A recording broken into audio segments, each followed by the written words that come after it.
Ay, ito po, baliko na po siya, tabingi.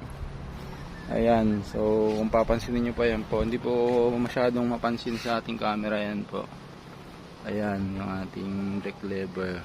Ayan, yan po siya. So napag-isip-isip ko kakadwa kaya natin papalitan, kasi nga yung ating brake lever, dahil ito sa discretion nangyari sa akin nung mga nakaraang 4 months ago, o hindi ko matandaan, basta matagal-tagal na rin yan kakadwa. So yan po ay dahil sa discretion na nangyari po sa akin.